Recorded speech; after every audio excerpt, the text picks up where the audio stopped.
Hello बच्चों, मेरे class में आप सभी का हार्दिक स्वागत है। हिंदी साहित्य के इतिहास के अंतर्गत हम लोग आज पढ़ रहे हैं हिंदी उपन्यास का उद्भव विकास। मैंने आप लोगों को यह पहले ही बता दिया था, इसे मैं 3 भागों में पढ़ाऊंगी। हिंदी उपन्यास के उद्भव विकास से संबंधित 2 वीडियो यानी पार्ट 1 और पार्ट 2 मेरे चैनल पर अपलोड हो चुका है, जिसके अंतर्गत मैंने पूर्व प्रेमचंद युग और प्रेमचंद युग को पढ़ा दिया है। तो जिन बच्चों ने अभी तक इस वीडियो को नहीं देखा है वे डिस्क्रिप्शन बॉक्स में जाकर लिंक को क्लिक करके पूरे वीडियो को देख सकते हैं, क्योंकि वहां पर मैंने इन दोनों वीडियो का लिंक दे दिया है। इसके साथ ही साथ हिंदी साहित्य से संबंधित अन्य वीडियो का लिंक भी आपको डिस्क्रिप्शन बॉक्स में मिल जाएगा। तो आज तीसरे भाग के अंतर्गत हम लोग पढ़ेंगे प्रेमचंदोत्तर युग। तो चलिए आरंभ कर रही हूँ। प्रेमचंदोत्तर युग। प्रेमचंदोत्तर युग। प्रेमचंदोत्तर युग में आख्यान साहित्य के अंतर्गत कुछ नवीन प्रवृत्तियों का समावेश दिखाई पड़ता है। प्रेमचंद के बाद का साहित्य यानी उपन्यास साहित्य की बात हो रही है यहाँ पर, इसलिए यहाँ पर साहित्य का अर्थ हो गया उपन्यास। निश्चित रूप से प्रेमचंद पूर्व साहित्य से उच्च है और कदाचित बाह्य शिल्प विधान के क्षेत्र में प्रेमचंद साहित्य से भी कुछ आगे है, परंतु जो गहराई प्रेमचंद के उपन्यासों में है वह उसमें नहीं है।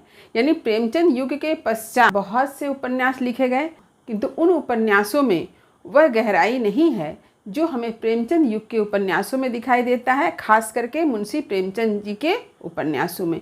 यानी वहाँ पर जिस तरह से समस्याओं का विश्लेषण किया गया है, इस बात को हम प्रेमचंदोत्तर युग के उपन्यास में प्रेमचंद युग की तुलना में थोड़ा कम देखते हैं। अध्ययन की सुविधा के लिए प्रेमचंदोत्तर उपन्यास साहित्य को विषय के अनुरूप श्रेणी में विभक्त किया गया है। तो क्या क्या श्रेणी है इसे भी देख लें एक बार। पहला सामाजिक उपन्यास, दूसरा मनोविश्लेषणात्मक उपन्यास, तीसरा साम्यवादी उपन्यास, चौथा ऐतिहासिक उपन्यास, पांचवा आंचलिक उपन्यास, छठा अन्य जो विविध उपन्यास लिखे गए हैं, 7 नंबर में महिला उपन्यासकार द्वारा लिखित उपन्यास और 8 नंबर है दलित उपन्यास। तो इसी क्रम में मैं सारी बातों को समझाऊंगी। देखिए, पहला है सामाजिक उपन्यास। सामाजिक उपन्यासकारों में अत्यंत लब्ध प्रतिष्ठित उपन्यासकार में कौन कौन है? भगवती चरण वर्मा, भगवती प्रसाद वाजपेयी, अमृतलाल नागर, उदय शंकर भट्ट, सियाराम शरण गुप्त, चतुरसेन शास्त्री, विष्णु प्रभाकर। तो आपको क्या करना है, जितने भी उपन्यासकारों के नामों का उल्लेख आपको यहाँ मिल रहा है, उन सभी उपन्यासकारों के नाम याद रखना है। साथ ही साथ उनके द्वारा रचित उपन्यासों के नाम को भी आपको याद करते जाना है। देखिए, पहला भगवती चरण वर्मा, उनके उपन्यास का नाम है चित्रलेखा, पतन, 3 वर्ष, टेढ़े मेढ़े रास्ते, आखिरी दाव, भूले बिसरे चित्र, सीधी सच्ची बातें, सबही नचावत राम गोसाई। इसके बाद है भगवती प्रसाद वाजपेयी। इन्होंने 40 से अधिक उपन्यास लेखन का कार्य किया, यानी 40 से अधिक उपन्यास लिखा है। इनके उपन्यास क्या हैं? चलते चलते, निमंत्रण, यथार्थ के आगे, टूटा टी सेट, विश्वास का बल, सपना बिक गया, सूनी राह। इसके बाद है अमृतलाल नागर, जिनके उपन्यास का नाम है बूंद और समुद्र। इसके बाद जो उपन्यासकार हैं वे है उदय शंकर भट्ट, जिनके प्रमुख उपन्यास का नाम है सागर, लहरें और मनुष्य, डॉक्टर शेफाली, शेष अशेष, लोक परलोक। इसके बाद जो उपन्यासकार हैं उनका नाम है सियाराम शरण गुप्त, प्रमुख उपन्यास गोद, अंतिम आकांक्षा, नारी। अगले उपन्यासकार हैं आचार्य चतुरसेन शास्त्री, प्रमुख उपन्यास धर्मपुत्र, गोली, खग्रास। अगले उपन्यासकार विष्णु प्रभाकर, प्रमुख उपन्यास निशिकांत, तट के बंधन। तो इस तरह से आपने देखा कि प्रेमचंदोत्तर युग में सामाजिक उपन्यास लिखे गए हैं। तो आप सभी जानते हैं कि सामाजिक उपन्यास के अंतर्गत समाज की समस्याओं का विश्लेषण किया जाता है, उनका चित्रण जो है विशेष रूप से किया जाता है। तो सामाजिक उपन्यास के अंतर्गत सामाजिक समस्याओं का विश्लेषण, वर्णन हमें मिलता है। अब दूसरा है क्या? मनोविश्लेषणात्मक उपन्यास। फ्रॉयड, यूंग, एडलर, स्टेकेल और एलिस हेवलॉक के सिद्धांत तथा मान्यताओं को मनोविश्लेषणवादी उपन्यासकारों ने अपना पथ प्रदर्शक बनाया। मनोविश्लेषणवादी जो उपन्यासकार थे उन्होंने Freud, Jung, Adler, Stekel, Ellis Havelock को क्या माना? अपना पथ प्रदर्शक माना, यानी जैसे कहते हैं ना गाइड, यानी उनके सिद्धांतों को इन उपन्यासकारों ने अपनाया है। इनके उपन्यासों में बाह्य संघर्ष ने व्यक्ति के अंतर संघर्ष का स्थान ले लिया तात्पर्य यह है कि मानव जीवन की समस्याओं और विसंगतियों के लिए बाहरी परिस्थितियों के स्थान पर अंतर्मन की प्रवृत्तियों को दोषी माना गया है। कि साधारणतः हम लोग क्या कहते हैं, जब कुछ घटनाएं घटती है तो हम लोग बाहरी परिस्थितियों को दोषी ठहराते हैं कि बाहरी परिवेश में जो घटनाएं घट रही है उसका प्रभाव मनुष्य पर पड़ रहा है।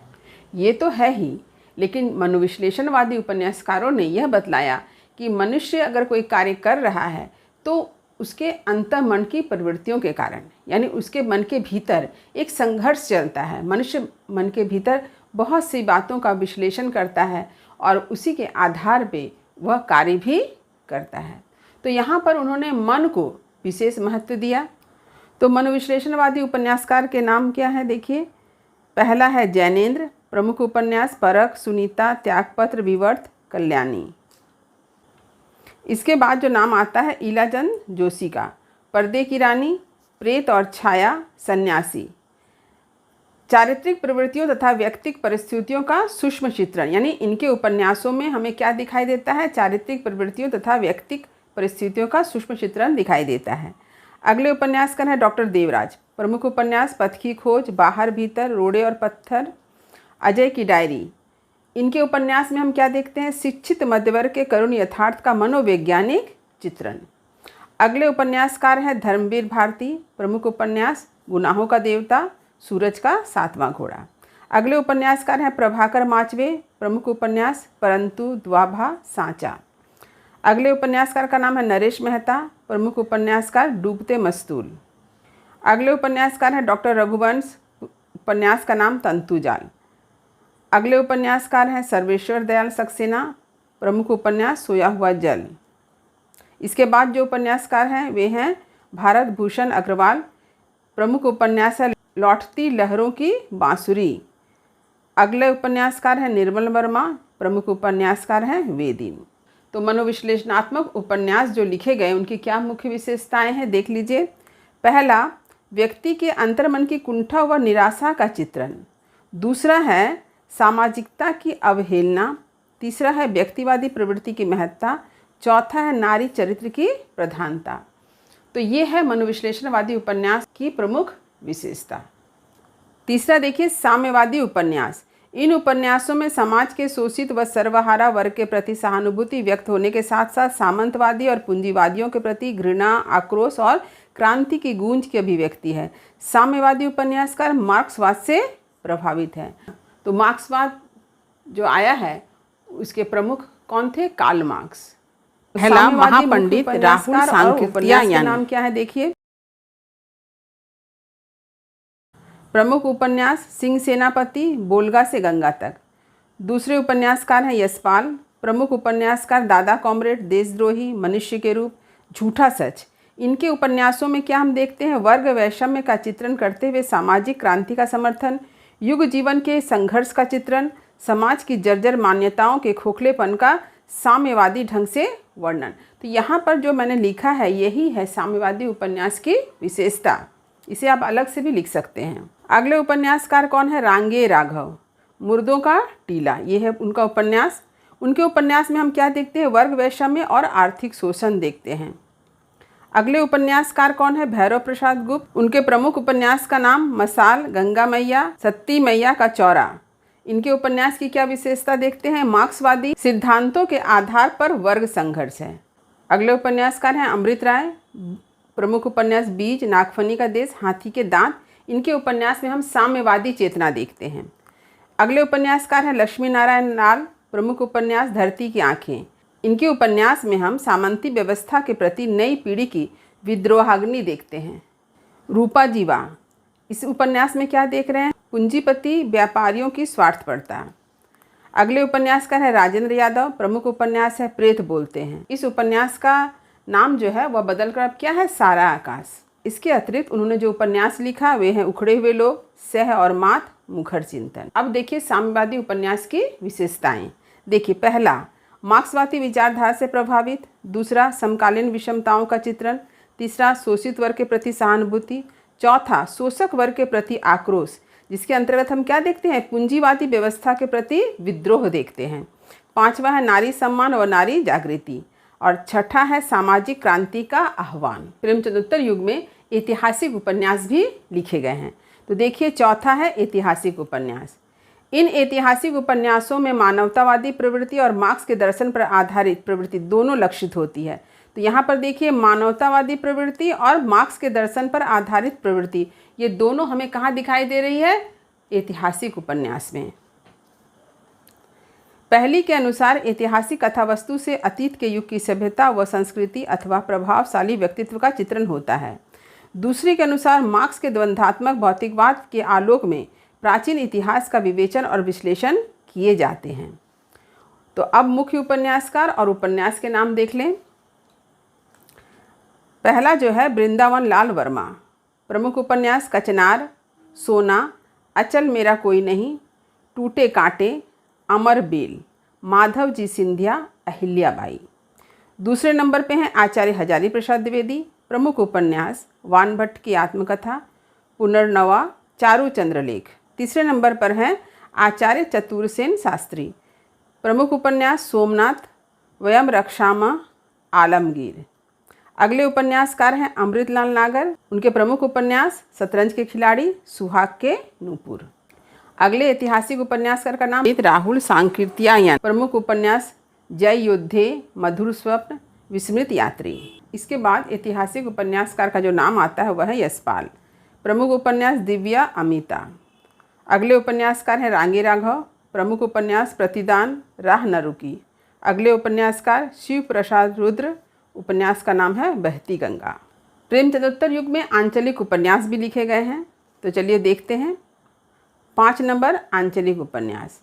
ऐसे उपन्यासों में किसी प्रदेश विशेष की संस्कृति को उसके सजीव वातावरण में व्यापक रूप में प्रस्तुत किया जाता है।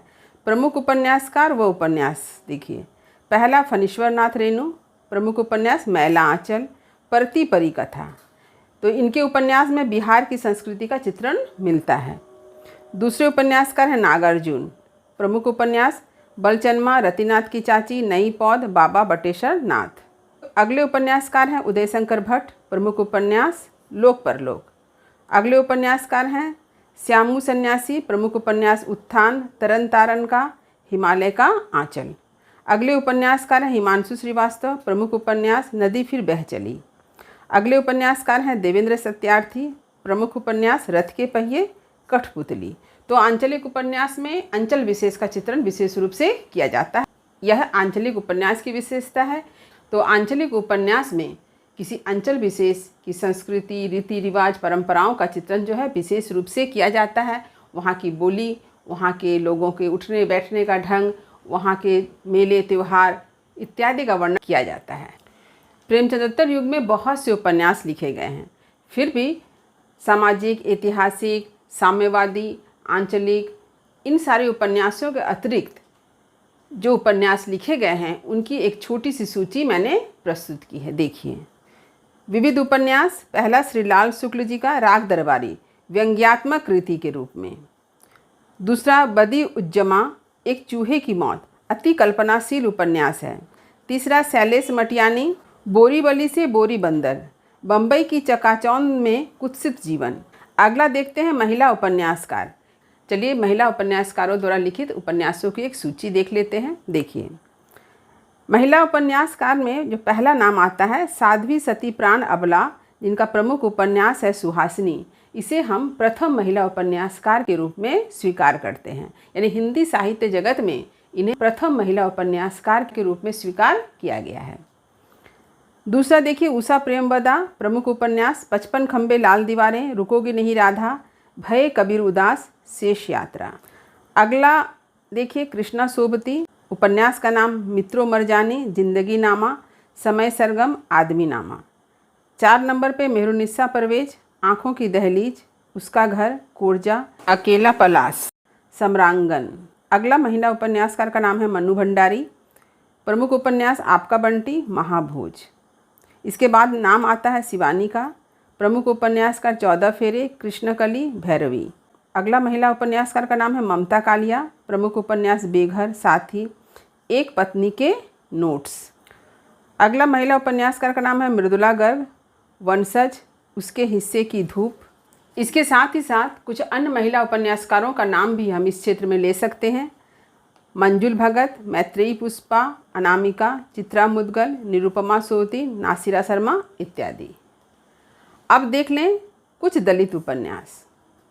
पहला जयप्रकाश कद्दप का प्रमुख उपन्यास है छप्पर, प्रकाशन वर्ष सन 1994 ईस्वी। दूसरा है प्रेम कपाड़िया, प्रमुख उपन्यास मिट्टी की सौगंध, प्रकाशन वर्ष 1995। तीसरा है मदन दीक्षित, मोरी की ईंट, प्रकाशन वर्ष सन 1996। चौथे नंबर पर के नाथ, प्रमुख उपन्यास पलायन, 2006 में प्रकाशित हुआ। गांव का कुआं 2000 ईस्वी में प्रकाशित हुआ। अगले उपन्यासकार है रणेंद्र, उनका प्रमुख उपन्यास ग्लोबल गांव के देवता, जिसमें आदिवासी संस्कृति का चित्रण मिलता है। इस प्रकार हिंदी उपन्यास साहित्य अत्यंत व्यापक व विस्तृत है। इसमें सब कुछ है। इसमें विविध धाराओं और प्रवृत्तियों के दर्शन होते हैं। इसके विकास यात्रा और सफलताओं को देखकर यह कहा जा सकता है कि इसकी उज्ज्वलता भविष्य के हाथों में है। इस तरह से हिंदी उपन्यास साहित्य की विकास यात्रा निरंतर चल रही है और आज भी गतिमान है और अपने उज्जवल भविष्य की ओर अग्रसर हो रही है। तो उम्मीद करती हूँ कि हिंदी उपन्यास का उद्भव विकास आपने समझ लिया होगा। यदि कहीं कुछ समझने में दिक्कत हुई हो तो कमेंट अवश्य करें और वीडियो को लाइक तो ज़रूर करें। सभी मित्रों में शेयर भी अवश्य करें ताकि सभी इसका अधिक से अधिक लाभ उठा सके। और जो बच्चे मेरे चैनल पर नए हैं वे चैनल को सब्सक्राइब जरूर कर लें। एक नए वीडियो में पुनः आपसे मुलाकात होगी। तब तक पढ़ते रहिए, जीवन में आगे बढ़ते रहिए। मेरी शुभकामनाएं आप सभी बच्चों के साथ है। धन्यवाद।